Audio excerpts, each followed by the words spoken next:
Saluton! En tiu libro mi priparolas mian sperton je la landa kongreso en Bostono en 2003, jam antaŭ 7 jaroj.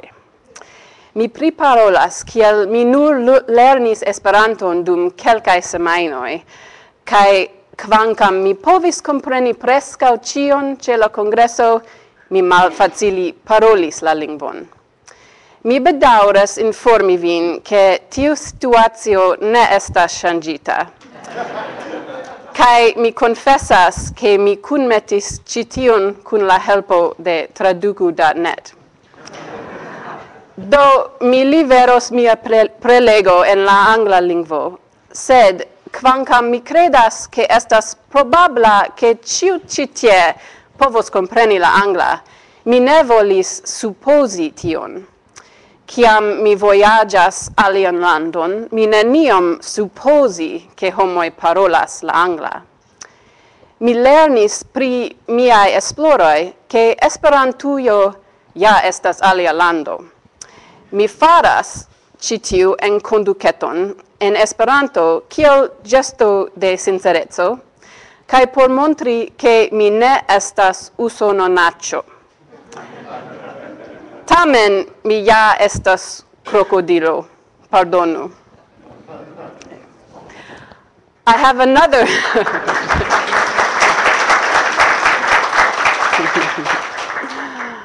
I have another excuse to give this talk in English, which is so that I can read this long quote from an article that appeared in the Washington Post on August 15th, 1910, the opening day of the 6th Universal Esperanto Congress, which, as you know, was held in Washington, D.C.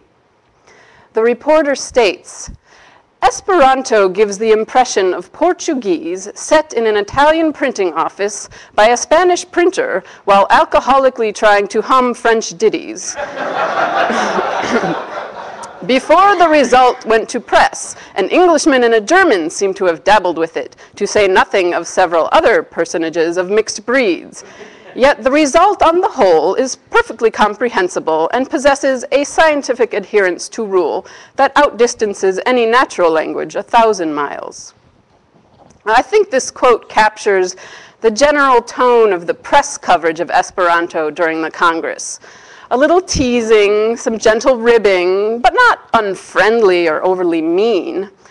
What's remarkable here, though, is not the tone of the Esperanto coverage, but the amount of it, and in prominent places, too. The Post published the program of events each day, interviewed delegates, and reported on some of the speeches. The Congress even made the sports page, after a contingent of participants attended an excursion to a Washington-Cleveland baseball game. "That Esperanto stuff may be excellent in its place," noted the reporter, "but it will not do for baseball rooters. There was a delegation of the Esperanto propagandists present, but either its members did not understand the game or could not demonstrate the fact in the universal language." Now, I picture quiet, mild-mannered, bespectacled Zamenhof, along with the rest of the international group who signed up for this excursio, vainly trying to follow the action on the field, much less make sense of the raucous hubbub in the stands. It seems a bit unfair to blame Esperanto for the bewilderment that pretty much any European feels at an American baseball game. But hey, still, a mention of Esperanto in the sports page of a major American newspaper. And it doesn't even include an explanation of what Esperanto is. It didn't have to. It was the height of the second golden era of invented languages, the Esperanto era. The history of invented languages is a long one. The first section of my book is titled 900 Languages, 900 Years, but those numbers are no doubt way too low.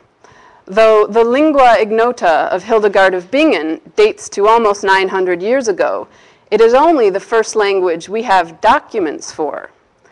I would guess that the practice of fiddling with language and trying to come up with a better one began when man realized that he was using a language. I would also guess that the event which followed immediately after that realization was man's first complaint about how language worked. Though the stream of new language projects has been relatively steady for a few hundred years, the number and type of projects have varied with the times. From the earliest days of my research into this history, I could see the activity in language inventing coalescing around three major eras. To keep it short and simple, we can just name them by their most successful specimen. So we've got the Wilkins era, the Esperanto era, and the Klingon era.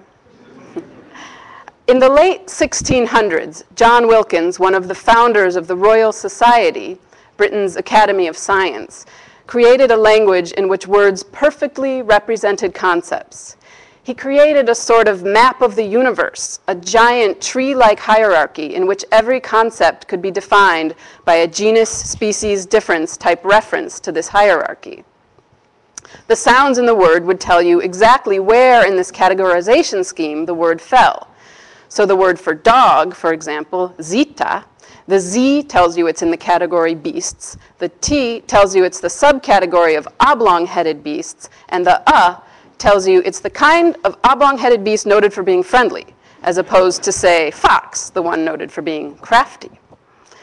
Now, lots of people at this time, riled up and excited by the scientific revolution, were trying to do something similar. They were looking for a language that worked like mathematical notation. It would expose the truths of the universe, and it would be universal.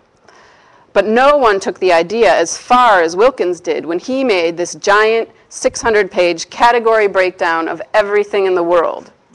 Actually, he did it twice, because as soon as he finished and sent it to the printer's shop, the Great Fire of London swept through town and destroyed it. So he had to do it all over again. At the time, this project was widely respected and widely read, but no one ever really used it. It was just too hard to use. After Wilkins' death, enthusiasm for this sort of thing waned. Wilkins had taken the philosophical language idea as far as it could go. Of course, new projects continued to pop up here and there, but nobody had any patience for those, and the whole endeavor suffered open mocking in works like Gulliver's Travels. The first golden age was over, and the next one wouldn't start for another 200 years. The Esperanto era started with a new kind of approach, where the aim was not the perfect mathematical representation of concepts, but an easily learned, easily used sort of natural language hybrid. The lofty goal of exposing the mysterious truths of the universe was set aside for the more practical goal of providing a way for people of different nations to communicate with each other. There were many incarnations of this idea between 1860 and 1920, hundreds in fact, but Esperanto emerged as the most successful. It attracted the most speakers. This was due to a combination of factors, including luck, timing, and a focus on creating a community for the language rather than on the details of the language itself. In 1910, after enough momentum had been created, but before the war and the explosive rise of English tempered that momentum, Esperanto enjoyed a fair bit of attention from the general public.